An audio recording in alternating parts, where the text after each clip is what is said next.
Okay, well, welcome everyone. Thank you for joining us for our second Creative Business Grows session and our first inspiration session with one of our outside collaborators. So I want to introduce to you John. He is one of the founders of Team 7am, which is a competitive professional esports team. And it's really exciting. He's working with us in a lot of different parts of creative business this year. So in addition to this masterclass, I see some students on here who are doing creative agency with John this semester. And I know some other students who are doing their thesis project for you as well. Team 7am, I'm very excited to see how they grow. They're growing a lot at this point. And you told me a really exciting story about this big Benelux charity event you guys did recently and raised over £3,000. So I think it's really a sign of how esports is going to become more and more important in the future of entertainment. But I don't want to be the one to tell you about that. I want John to. So John, take it away. Good afternoon, guys.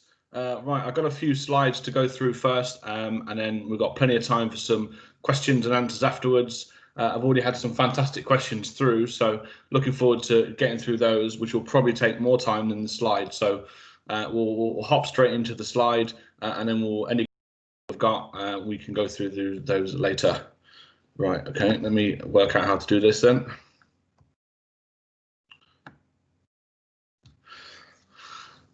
Okay, can everybody see my slide? Susanna, can you see that? Good. Okay, guys, yeah. So I'm John Smith-Howell. I am one of the founders of Team 7am, and I'm the managing director. I've spent the last 20 years in esports competitively, started playing Counter-Strike in 1999, if anyone's heard that game. And yes, that's a very long time ago. I'm a boomer, I'm well aware, I'm proud. But now it's all about running Team 7am. I no longer play anymore because I'm slow and I'm old, but I can manage, so that's good. So I wanted to take you guys back a little bit to give you an understanding of where esports kind of was a long time ago. So as you can see from the slide here and the pictures, that things looked pretty grim back in the day. So in 2001, only 63 major esport events across the world. Most events were held in sort of warehouses, aircraft hangars, like Dreamhack, for example, and even village halls and community halls where there was sort of 20, 30 people. As you can see from top right, that actually is took in Belgium. I took that myself. It's not Afghanistan or Kazakhstan.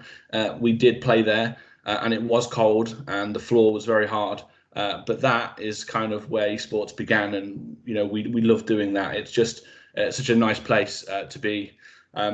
And of course, back then, everybody was referred to as a geek or a nerd or a dork, and it wasn't normal to be playing games at this level. I mean, playing games in consoles is fine, but to sort of play games and do that as a career path and want to do that professionally and and do that every day was not the norm. And it wasn't sort of the right thing to do either. Most parents of my generation, you know, like I said there in the slide, they just thought it was a fad. It's okay, you know, he'll go get a real job at some point, and he'll grow out of it. And even to this day, at 32, some people will still say to me, "Aren't you a bit old to be still playing games?" Absolutely not.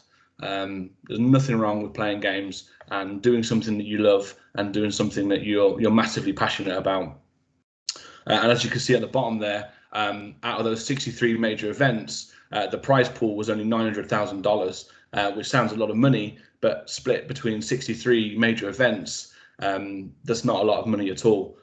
So there wasn't much money in esports at all, but you know it has grown massively, as you guys are well aware. Skipping a few years, Season 1, League of Legends, only drew 210,000 viewers in total at Dreamhack 2011. And you compare that to ESL 1 last year, that had a total of 232 million unique online viewers. So the numbers have just grown and grown and grown and grown. And this growth hasn't stopped. It's not going to stop. If anything, esports is going to get stronger and stronger and stronger.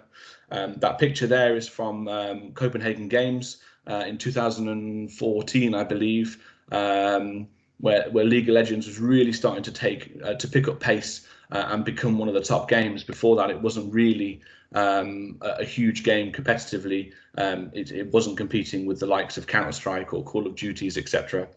But now it's probably one of the biggest games in the world, no doubt. So 2019 prize pool of 233 million US dollars, compared to the 900K we talked about a few years ago, across 5,245 events. So it's huge, absolutely huge growth. And this year, the esports market revenue worth is over 1 billion US dollars as a complete market revenue worth. So it's huge numbers. And that's again, it's not going to stop. It's going to continue to move forward. For that to happen, we need more people to be involved in esports. Estimated esports viewership in 2023 to be at 646 million people, which will be ahead of golf, rugby, and baseball. Currently, it sits at about 460 million, which is still actually more than F1. Most people will be surprised to hear. So it's going to continue to grow. And in that top 10, I don't know if anybody here is an American football fan, but top 10 viewership, NFL doesn't even come in that top 10, yet esports at the minute sits around 7th and 8th. So humongous growth. But to achieve this growth, esports has had to change. Previously, everything was about being a team, a clan, or a guild. And that's not the case anymore. You can do that, but to be competitive and to market, you have to be a business. And this is what we found. The foundations of Team 7am was to be a business, and we understood that from all the years that I've been around. And like every other business, you need a lot of people to come and operate. And we actually have more staff members and more managers than we do players, because we need to be able to achieve these things. Accountancy, marketing, social media, brand managers, graphic design, the list just goes on and on and on. Pardon me. If you think of any normal job, or normal as everybody sort of believes it to be, you could put that into esports. Any type of normal role that you could go and do in an office, whether that's just picking up the phone and being sales or whatever it may be, you can do that within esports. Some huge companies that are getting involved in esports are now creating their own departments just for esports. So every role that you do, if you have a passion or love for esports, you can kind of still get into esports through that. And that's the huge change over the years. That wasn't possible back in the day. That wasn't possible, and you had to be lucky or had to know the right people to be able to do that. And we still have a long way to go, but we're definitely miles ahead than where we used to be before. But what's important about this is to be a business, you have to make money, you have to have revenue. And this is the biggest issue that we have in esports, is we don't have a product. Yes, we can sell merchandise on a website, but realistically, that's not going to give you enough income to be able to pay your players and pay your staff. And we don't particularly have a service either. So it's not like we can, be booking appointments and paying for that either. So the biggest thing that we can do to sell is our brand and us. And all these companies now that you see here are just getting into esports. Some of them you'll see that you'll be aware of. People like Alienware have been in esports a long time, but there's lots more companies now who have never been involved in esports at all. Shell Oil and Gas, for example, are now sponsoring esports. Five, if you look bottom right, I believe they're a chewing gum, are now getting involved and sponsoring. You got State Farm, which is an insurance company, Spotify, KFC. The list goes on and on. This is a very, very small list of multi-billion and million pound corporations that are getting involved in esports, and they're sponsoring events, they're sponsoring teams, and what they're paying for is not a product, it's not a service, and it's not particularly for your teams either. Your teams can always win and sometimes they lose, but what they're really paying for is metrics. This is what you sell. Esports as a business, this is our product. It's metrics, it's followers, it's engagements, it's impressions. and this is the only thing that we have to be able to sell to these businesses, which is to get their brand out there. These stats here you see are our stats from Team 7am. They're brand new, up to date. And if you look at the bottom left chart, this is our growth from the beginning of the year. We sat at sort of 40,000 impressions on Twitter, and we've driven really hard and we've pushed really hard. And now you can see that we've got this continuous growth coming up through the summer, and now into September, where we hit our biggest month ever of 160,000 impressions. And we believe that will continue to grow, and we'll keep pushing and we'll keep driving. But this is our only product that we can sell. Our teams will always win stuff, our teams will lose, and our teams can be brands and influencers. But ultimately, the only thing we get to market out is these stats, and these are absolutely sort of crucial to what we do as a business. Bottom right hand side is your engagements. So it's all okay having lots and lots of impressions. There's some Twitter accounts there that have millions and millions of impressions, but they've got no engagement, which just means that people just scroll past, and they're not looking, they're not engaged, they're not interacting with those tweets.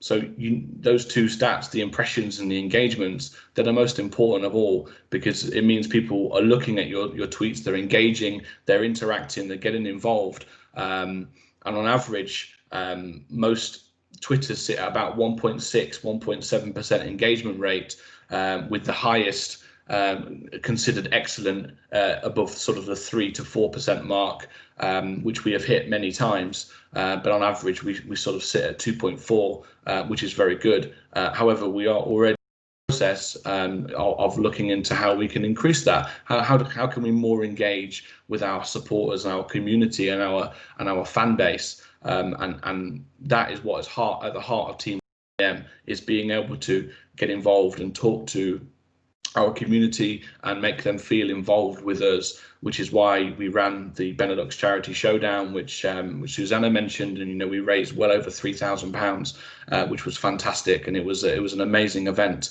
But it's these things and these differences of what we do compared to a lot of other businesses in the same industry that I hope will see us grow further.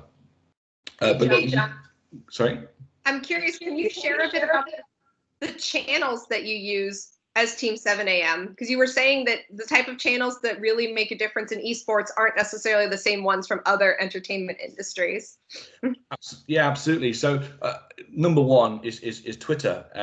Without a doubt, Facebook does have a huge hold, as we all know. We've all probably got a Facebook account, but in all honesty, when it comes to gaming and esports, it's all about Twitter. Instagram is growing, but there's a very different age bracket within Instagram to sort of Twitter on the whole. So it's all about Twitter, and even now Discord, creating the community within Discord on your own server and allowing people to come in and talk to you and get involved.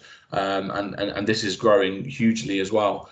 So I would say Twitter's the number one place to be. If you're interested in esports, you want to get involved in esports, you've got to get yourself on Twitter and get yourself involved and start following people. That answer your question, Susanna? It does. I think that's so interesting that, in other fields, Instagram is really the name of the game, or maybe even TikTok is growing in importance. Yeah. But I think, Twitter's sometimes a forgotten stronghold in the world of like entertainment marketing.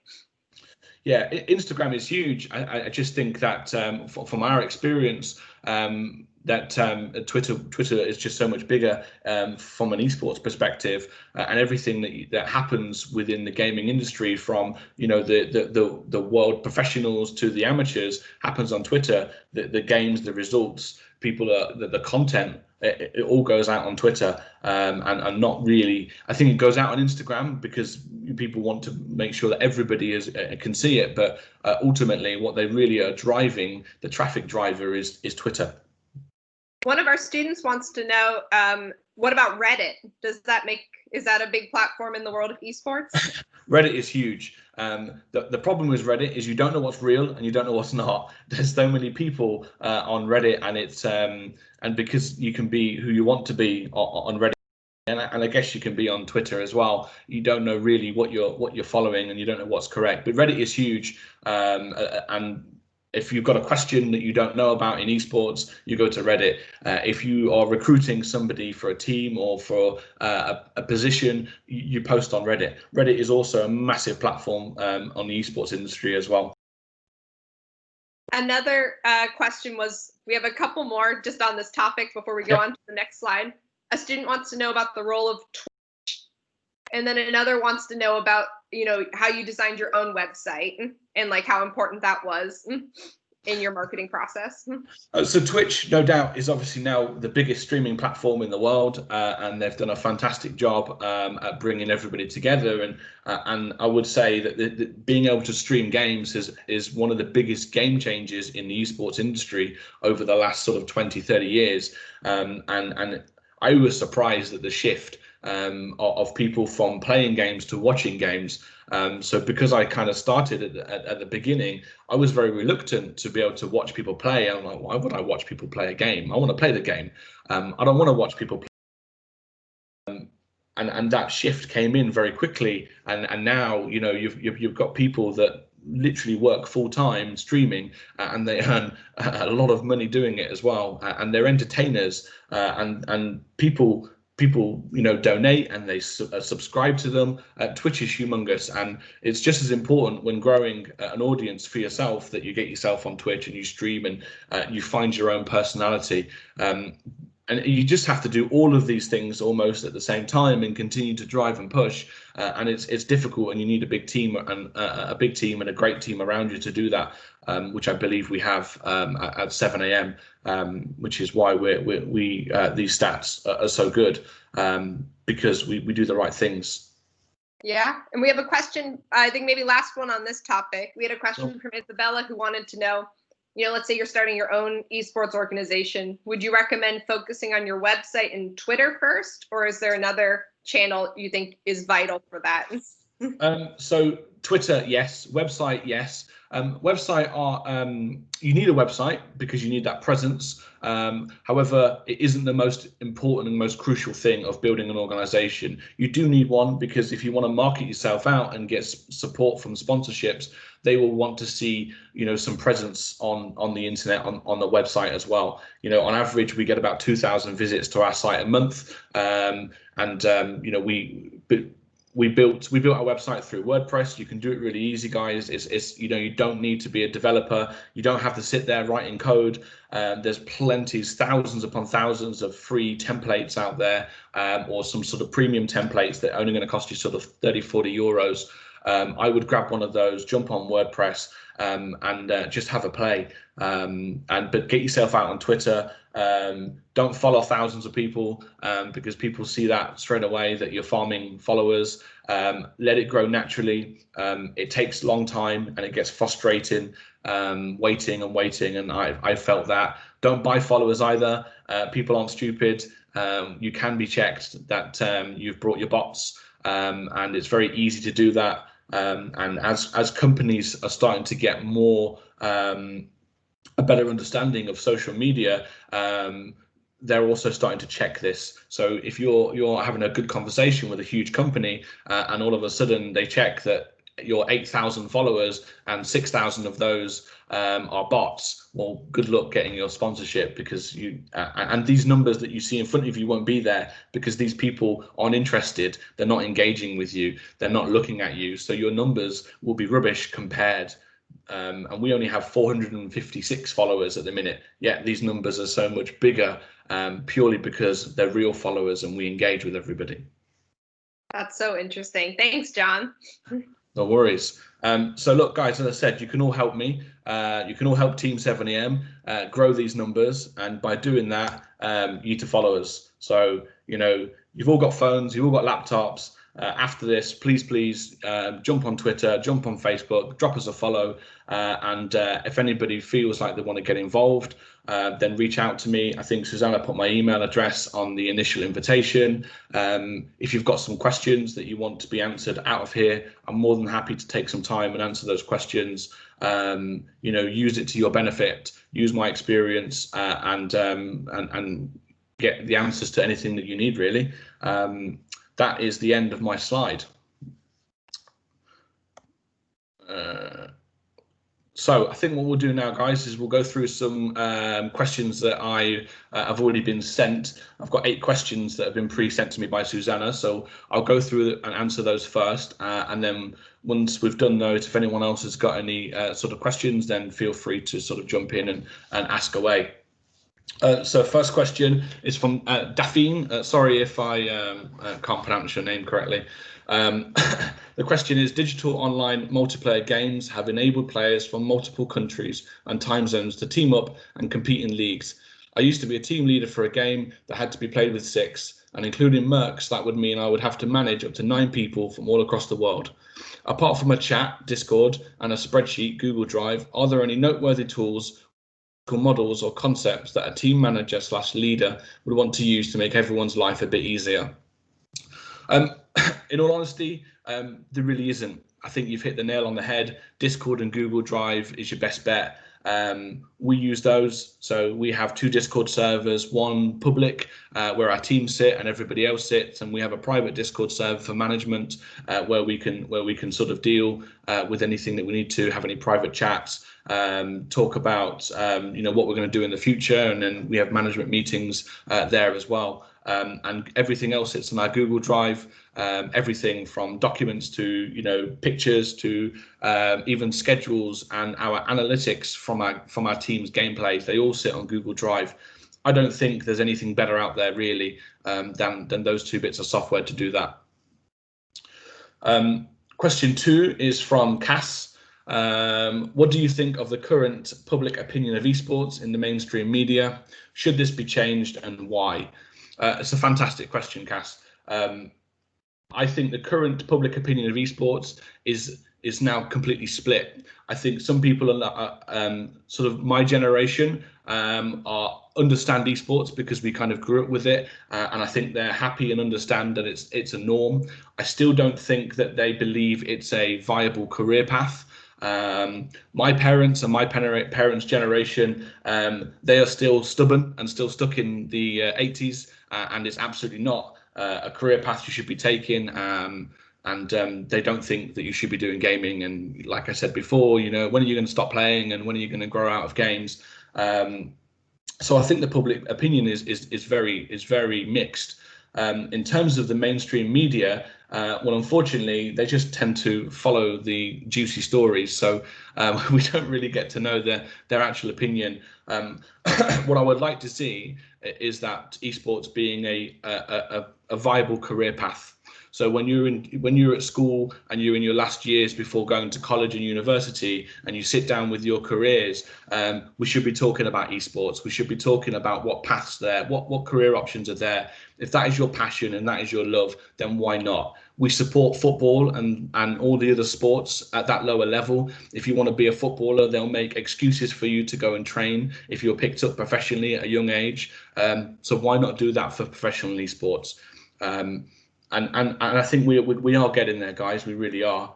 We've got a long way to go, but we're certainly in a better place than we were sort of 10, 15 years ago.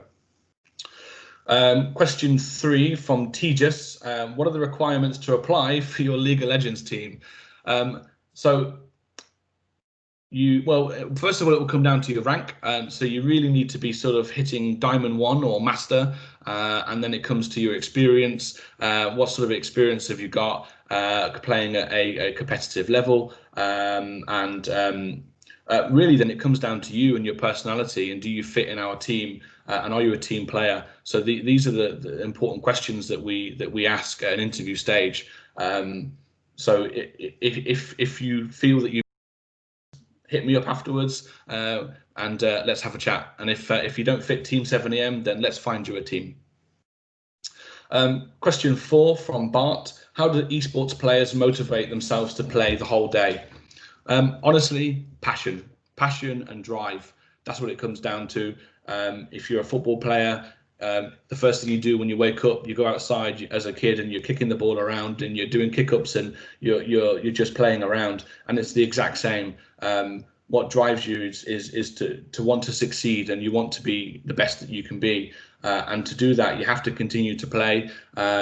You need to do that in a very methodical way. You can't just play all day and expect to be good. You need to train. And if it's an FPS game, a shooting game, you need to practice your aim and your reactions and your thought process. A lot of it is very, very mental, guys. So you need to make sure that you can relook at what you've done and what you've played in a game, and then go back over that and say, okay, I could have done this better, or I could have done this, or I need to do this. Sometimes the best person to relook at a game is yourself and be your own critic and keep improving and keep thinking. And it's tough. It's really, really tough. But it's just that passion that drives us to do that. Okay, number 5 from Thor. What are the KPIs when it comes to growing an audience / following? So we've kind of gone through those on the Twitter. It's those impressions, it's those engagements. Those are your KPIs. That's what you need to really drive for to grow that audience. When you're putting out that content and you're seeing those numbers grow, then you know you're doing the right things and you've hit a good content. So just keep it engaging, keep it fun, find that balance between having fun, meme content on Twitter, but serious content as well. And if you do that and you do that well, then you'll be easily get those impressions and that growth that you need. Question 6 from Jason. Recently, Dreamhack and ESL have decided to merge together into ESL Gaming. What do you think of this decision? Will this have a positive impact for the future of esports events in general? So I used to work for ESL. I used to be the head admin for all of the UK for Counter-Strike products many years ago. I think is a very good thing for ESL. I think they were struggling. They tried to be this very much commercial project ahead of the time. So esports is not yet at its full commercial capacity, and I think they tried to push it too much and they suffered. They franchised all of their different branches. So ESL UK, for example, because I work for them, I know that they got no support from the main ESL. You had to get your own sponsorships, your own finances. And it just didn't work because they're just the smaller countries or the smaller scenes were not able to sustain themselves as a business. Therefore, they were failing, whilst countries like Germany, where ESL was created, were doing fantastic because they pumped all the money into ESL Germany. So it's a great move for ESL to sort of tag on to Dreamhack's coattail, I would say. For the industry, I think it's fantastic because it means more events, more money, more commercialization, more sponsorship opportunities. ESL, by the way, UK have just signed a 2-year contract with Kappa for all their esports apparel. So again, another company that's getting involved that you would never really know of within the esports industry. Question 7 from Angie Brown. What do you feel is the most challenging thing about being in esports? In all honesty, I think the most challenging thing is over time is doing it for free. So anybody who's been in esports for a long time will tell you that you don't walk into a job that gets paid 30,000 euros a year. You do it for love, passion. And that's a grind as you grow up older and you need to sustain yourself and you get a family and you start to want to you need to obviously live, of course. It's tough to keep doing the same thing, waiting for to get the opportunity to get paid to do what you love. So that's challenging. Obviously, back in the day, what was challenging was not being accepted as a gamer. That's tough from a social perspective. Your friends are out there playing football and you're playing Counter-Strike, practicing because that's what I love to do. Socially and mentally, that has quite a big impact. And I don't think you realize that until you're a bit older and sort of think back. So it's challenging to do that. But you know what? You can make some amazing friends online, as I'm sure most of you do. And I could probably visit any country in this world and have a friend that I could go and see who would help me out in the need. purely from talking to people online and doing what I've done for the last 20 years. Question 8 from Anwar. How did you begin your career in esports? So it's a very, very long story, and I won't bore you with it. It's quite a unique story, but to cut it short, I left school at the age of 13. I did my first day in year 9, sorry, and then I left. I didn't get on in school. I wasn't happy. I was the class clown, and no one else was doing any work either, and neither was I. So I didn't get expelled, but I was asked to do home education because that was the best for everybody. And I didn't. I started working for my dad's business instead. And I walked past an internet cafe, and they were the guys in the front there. Some kids were playing Counter-Strike, which I didn't know. So I said to my dad, "I'm going to go in and have a look." I went in and paid my £3.50 or whatever it was to get an hour on the PC and started playing Counter-Strike. And literally that is it. I completely fell in love with this game and continued to keep going back every day. Every day I could go and play. I did. Eventually I started working at the internet cafe and started learning more about computers and understanding the game. They had their own team there, which at the time I didn't know, but they're one of the best in the UK. And because I was learning from these really good players very quickly, I learned to play at a competitive level and won my first tournament at the age of 14. As in one of the best LAN centres in the whole of the UK. So very, very quickly was sort of roller coasted into this professional scene of Counter-Strike, playing at 14 and 15 years old, which was fantastic, of course. But yeah, that's kind of how it all started. And I think that's the end of our questions that we've got so far that's been written down. So if anybody has any other burning questions, then go for it. Yeah, we've got a lot of interesting questions in the chat. So I would encourage students who have put some of those questions in the chat, if you can put up your hand, and I'll call on you to ask your question over the mic, if that's okay.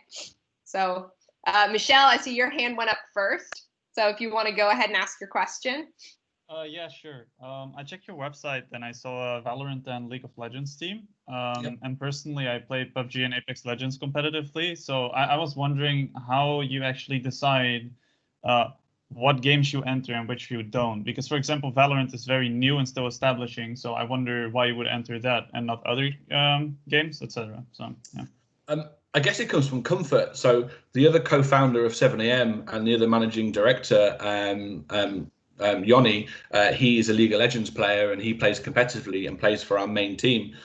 So for us, the first game that we were gonna do was League of Legends because it was our sort of bread and butter as such. So that was a very easy decision. And for me, because my background is Counter-Strike, when Valorant came on the scene, we knew because Riot created it as a competitive game that it was going to be very big. So it made sense for us to jump into Valorant using my experience from Counter-Strike, as we knew that lots of people would swap from Counter-Strike over to Valorant. We knew people that used to play would come back and jump onto Valorant. So for us, it was an easy decision, and we can use our own experiences then to manage those teams and make sure, more importantly, they're supported. That's what it's about, guys, supporting those teams. They're not just there to play for your brand and you leave them. You've got to manage these guys, support these guys, from a mental perspective, coaching them on a day-to-day basis. These guys are young people. They're 18, they're 19, some a little bit older, and they want to be supported. And that's what it's about, having the necessary structure here to do that. Those particular games, it was the best that we had because we know them. We are always open to go into other games, PUBG, Apex. I've played both, enjoy both, but it's making sure we have the right infrastructure here to support the people properly. And I believe we have that now to be able to push out into other games, and we absolutely will get other games in the future when we're in a position to make sure that we can financially support everybody better. Okay, thank you. Thanks, Michelle. And Isabella, you have an interesting question. I saw your hand go up next. Do you mind coming on mic? Yeah. First of all, thank you for telling about your experience. It's really interesting.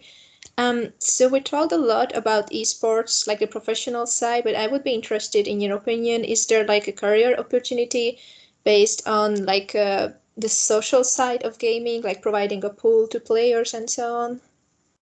Sorry, repeat that last tiny bit. Providing a Like the social aspect of gaming, just not like watching others play, but like providing a player pool, like on Discord or on a forum or so on.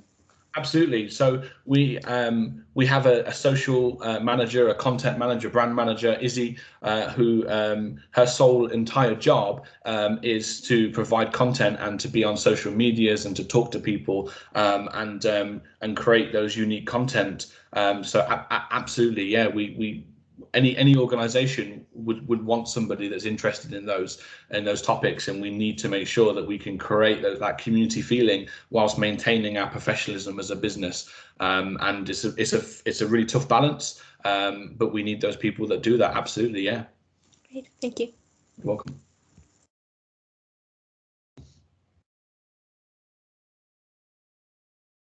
Sorry. No worries. I had a mic issue there for a second. Thanks, Isabella, for your question. Anwar, I saw your hand went up next. You had a couple of questions. Yes, I had two questions. The first one, I probably think you already answered. I asked, how did you get into contact with people who wanted to start a team, or how did you find a team to join? Well, you started your story with how you met them in the internet cafe. Yeah, and for anybody out there that is looking for a team, I guess the best thing you can do currently is just continue to play solo and just keep getting on there, try and make friends, ignore the trolls. There's plenty of those around. Just ignore them. Don't worry about them. When you feel that you've connected with somebody in game, feel free to add them, reach out to them, whichever game that is, League of Legends or Counter-Strike on Steam. Reach out to people, make some friends. Get out there on look at Facebook. Facebook is groups is good for teams. There's lots of gaming groups there for different games, so you can put yourself out there in these groups. For Valorant, for example, as I'm in a few of these groups, lots of the players there, even the low ranks, people that are playing in their bronze rank, say, hey, I'm bronze 1, looking for people to play with, and then people will comment, say, hey, okay, come and play with me. Whatever it is, just you have to just reach out from a social perspective and go from there. Yeah. And then the last question I had was, what team or org do you look up to? Like, what org does something you would like to like copy or do something unlike in your current team? So for us, it's G2, and the reason it's G2, not just because they're one of the biggest orgs in the world, or are now the biggest org in the world, but it's just the way they do things. So take away them being probably the best team in most of their games, take away the actual players, but I look at the business and look at the way that they do things, and they've engaged. One of the first teams to give everybody the sort of plastic vuvuzelas or whatever they were called back in the World Cup at the events, and people are smashing these things together live and saying let's go G2, and they're engaging with people, they're engaging with the audience, they get involved, they do silly fun things to engage the audience, and we love doing the same sort of thing. So for us, we absolutely aspire to be just like G2 and follow in their footsteps. All right, thank you. No worries. Thanks, Anwar. Nikita, you had a question in the chat, I saw. Yeah, but there's a lot of background noise, so would it be possible if I type them again, because there are smoke detectors being put at my house at the moment, so I'm sorry. So I'll type them in, if it's possible, Susanna, to read them out. Yeah, that's fine. I'll go ahead and type them, and I'm going to skip over to Daphne then while you type. Hi. I was the one from the first question. And what I would also like to ask is, how do you make esports attractive for a more general audience instead of only the hardcore enthusiasts?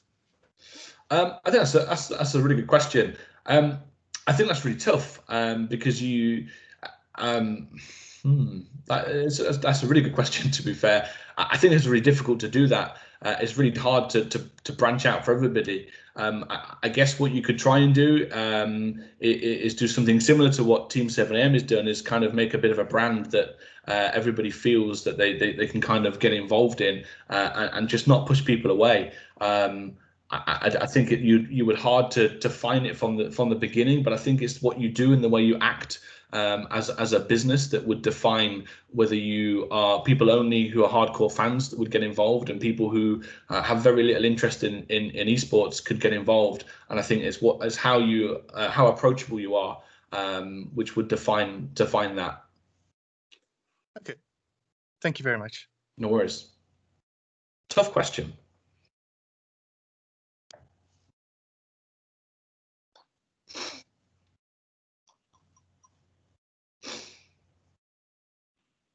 I think your mic's gone again, Susanna.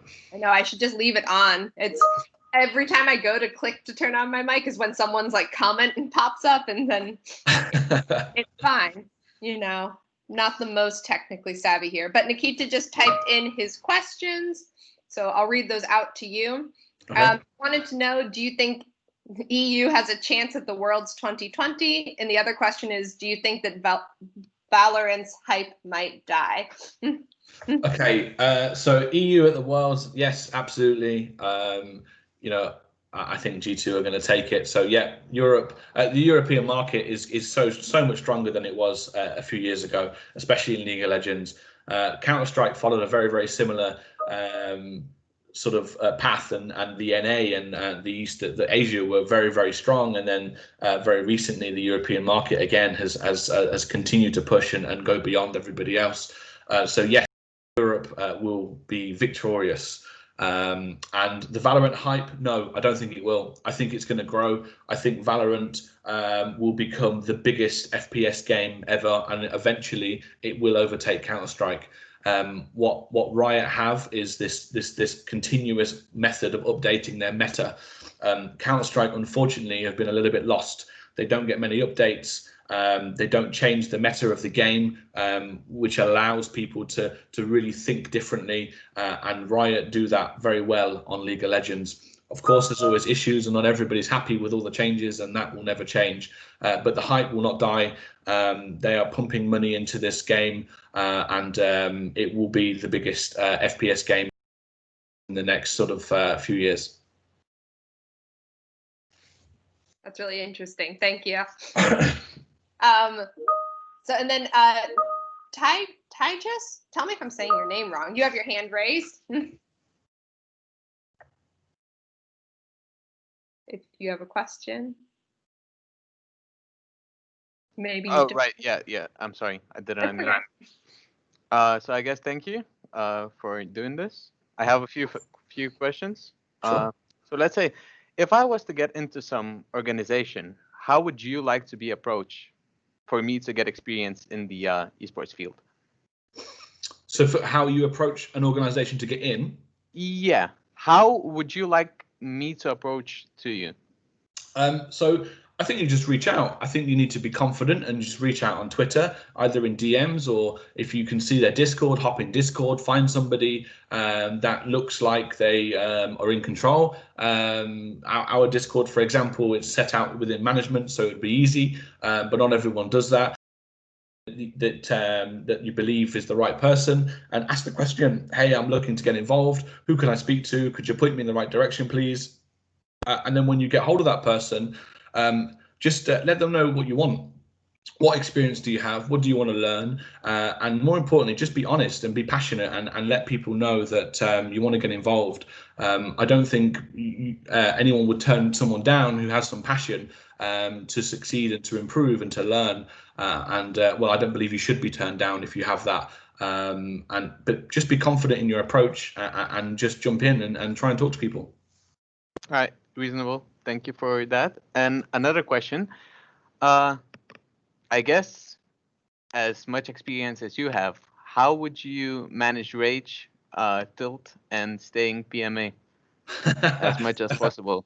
Well, even in 20 years, I can tell you that I still get tilted, and I still rage and still want to throw my mouse across the room. That never goes away. I guess what helps is your relationship with your players. So making sure that you're close to people, making sure that you have this mutual respect. Yes, I'm one of the managing directors, but I'm no different to these guys. We're all one big team, and using that relationship allows me to connect with them differently. And so when they are having a bad day and they are tilted, and we can talk about it. We can go aside, we can have a chat, we calm them down, and we get them to think about the process. Like I said earlier, thinking about your mental thought process of how to improve. Most of the time, this rage and tilt isn't from the other person on the other screen or the other player. It's mainly you've either made a mistake, you're not playing right, you're not having a great day in the office. We all have bad days at the office. Sometimes you need to be mature mentally and just go, you know what, today's done. I'm going to chill. I'm going to do something else, and I'm just going to relax or take a break. But I think a lot of that comes from being just mentally mature and just taking that time out and having someone to talk to. More importantly, go and talk to someone.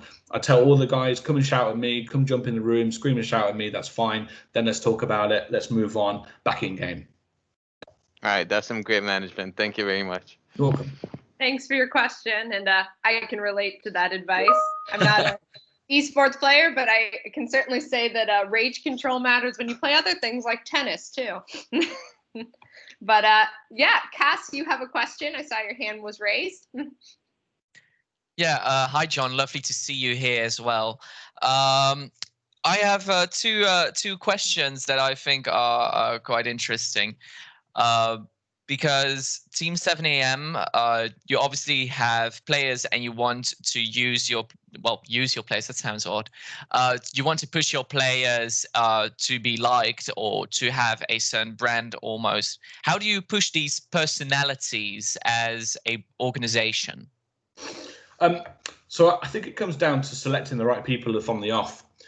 So one of the things when we go through our recruitment process, which we're doing now with our League of Legends to be ready for next year when the professional season starts again, is I don't care how good you are. I care more about who you are and how you act. You could be one of the best players in the world, but if you're toxic and you don't care, you're not interested, I don't want you in this organization. And we take that approach very seriously. That it's more important about the person. We want somebody that fits within our organization. They don't have to be here every day and be involved with everything we do. We don't expecting them to play fun games with us. They don't have to do that. If they just want to train and just want to play, then they can do that. But their personality and making sure they fit within our organization is really important. What's difficult is to tell you what that looks like. I don't think we could define it. But what I can say is that when we interview people and when we talk to people, we know if they fit. And if they fit and they've got and they also then fit the criteria we're looking for, we know we've found the right person, and we don't need to worry about them, what they look like, because we know they're going to look fine. All right, then I have one other question. You're from the UK, but why did you choose to invest into the Benelux scene rather? So it wasn't really a particular choice. I kind of fell into the Benelux scene, but I have played here previously. So back in the day, Counter-Strike, the Benelux scene was probably one of the biggest in Europe for Counter-Strike many years ago. So I played here a few times and I actually spent most of my career outside of the UK. I've played in the Scandinavian scene and the German scene, the Benelux scene, and even in a team in Iceland as well. So for me, it doesn't make a difference where I sit. What's important is the people I've got around me. And I knew when I met the other founders of 7am and Yoni, Vinny and Izzy from our previous organization, that I knew I'd found the right people to do this. And I've never ran my own business as such before. I've always worked for other people, but I knew it was the right time to do it together with this team. And I didn't care where they're from. All right, thanks a lot. No worries. Thanks, Cass. And Michelle, I see you have another question. Yes. I saw that you also look for video editors and stuff. I've been video editing like myself for 7 years, and I struggle immensely trying to find clients here. But I'm just saying, like, how do you actually go and look for video editors? And how would you recommend a video editor to look for clients? So video editors are like gold dust in this industry. So I don't know how you haven't got 1 million people after you for work. Honestly, video editors are really tough to come by, especially video editors that have an interest within the esports world.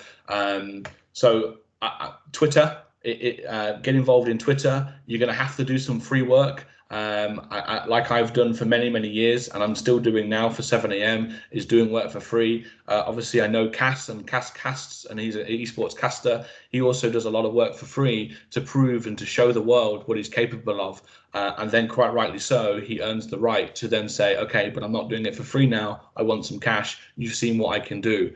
And that's what you have to do. You unfortunately have to earn the right in a very odd way of saying it to ask for some money. And so build that portfolio, do some work for free. Wasn't advertising your product, but come and say hello. Let's talk afterwards. We need a video editor, and just get yourself out there.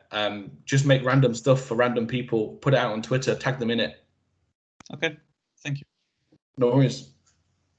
Thanks, Michelle. Rick, I see your hand is up. Yeah, hey, what is the biggest thing you've learned so far from working in the esports scene? Managing people, being able to manage so many different people from different backgrounds, different age ranges, different ethical backgrounds. It can be really tough. Trying to manage different people in different ways, and I think that's the crucial part, is understanding how everybody has to be managed differently. That's probably the biggest learning curve that you will find in life as well. If you want to be a manager in life, you need to be able to understand how to manage people individually to get the best out of them. So no different in esports. That's probably the biggest learning curve of all, managing individual people from different places. Okay, thank you. You're welcome. Thanks, Rick. I like that question. All right, and then Anwar, you had another question? Yeah. How do you find the right tournaments to play in, like for your teams? How do you determine which tournament you want to play in? So it depends on the game. I mean, Valorant at the minute has tournaments that you could play literally every single day if you find the right places. Google searches, Twitter, even Reddit. Anyone got any local? What's the tournament in the Benelux? What's the tournament in Bulgaria? Whatever it may be. Search Liquipedia is probably a really big site for some of the bigger tournaments. And just ask around.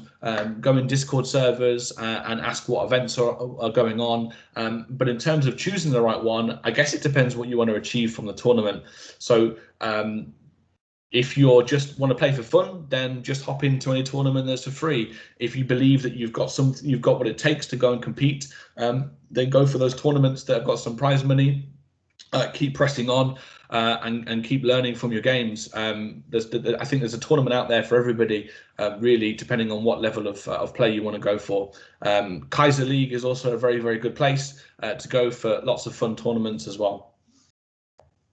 And what games do you play yourself at the moment, just for fun? So recently, I've been playing a lot of Apex. I still play a little bit of Valorant. I try to play League of Legends, but honestly, I'm not very good. I'm more of a shooting game person. I try to stay clear away from Counter-Strike because it will suck me back in, and then I won't do anything else other than play Counter-Strike. So I avoid the Counter-Strike like the plague. And I have to try and do the same with Valorant because it's very similar, and all I then want to do is play Valorant and nothing else. So yeah, for fun at the minute, Apex, I quite enjoy that, and battle royales as they come out. PUBG was fun, and until you needed to spend 20 grand on a PC to play it. And I'll try out all the new battle royales as they come out, like the Call of Duty stuff as well. So.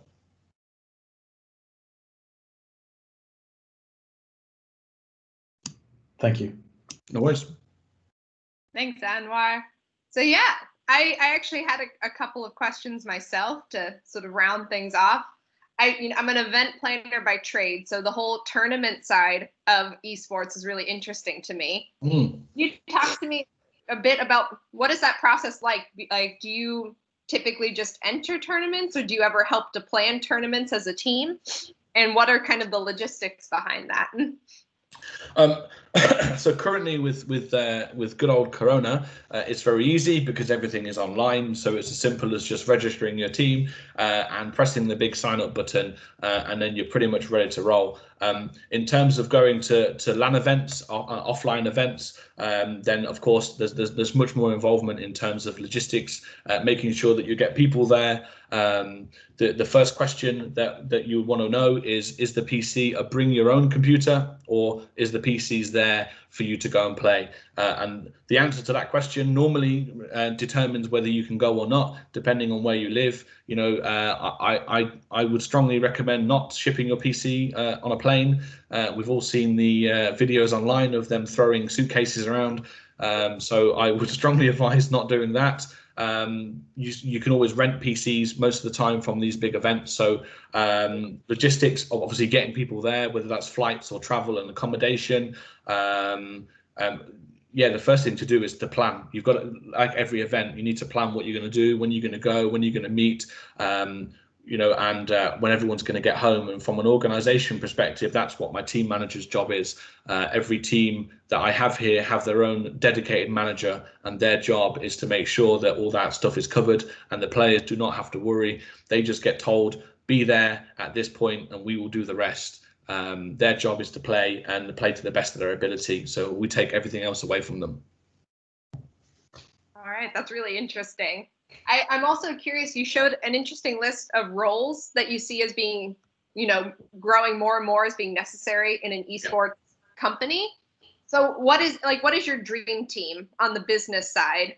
Besides obviously the players, what kind of roles do you need really for your organization to grow professionally? What sort of skill sets or roles do you look for? So a lot of it comes down to management, having the right management structure there, people that want to drive forward the business, people that have ideas of how to do things differently. But as we grow, roles that we will ultimately need very, very shortly is an accountant. You know, as we start to gain sponsorships and we generate revenue, we obviously have to pay taxes like everybody else in the world. Unless your name's Donald Trump, of course. And then, so we need an accountant to be able to do that. And then we need, as we grow and revenue continues to grow, we're going to need someone that can deal with financials. So we'll need a financial manager that can deal with that. You'll need to payroll people as you start to pay staff members and pay players. So then you need to start thinking about payroll. And if you've got all these employees, you need to think about HR. So it just goes on and on and on. You name something and there'll be 3 roles that we need for it. Fair enough.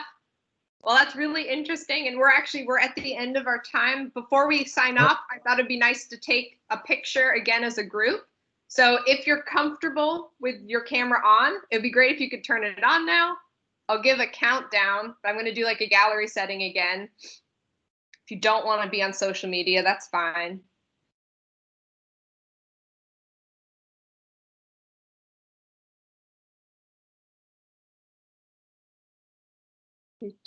I gotta stop. I put the spotlight on you, John, which made it so I could only see you. Perfect. So, all right. Then I'll count us down. So if you have a moment, if you want to look good for your picture. Is anyone good at Photoshop and they can edit me? I have like Facetune. I can like, you know, put your face on a different body or something. That sounds perfect. Just do a different face. That would be great. Okay. All right. Ready? 3, 2, 1. Cheese. All right. Well, thank you very much then for everyone who attended. Really, thank you for all of these questions and your engagement today in this inspiration session. I hope everyone who came learned something, and yeah, hope you have a good rest of your day. And thank you so much, John, for taking the time to meet with us. Thank you, guys. Really appreciate everybody and all your questions. Follow us on Twitter. Guys, thank you very much, honestly. It's been a fantastic experience. Thank you. All right. Bye, everyone. Thank you. Thank you, John. See you next week. Bye-bye. Thanks, Cass. Bye.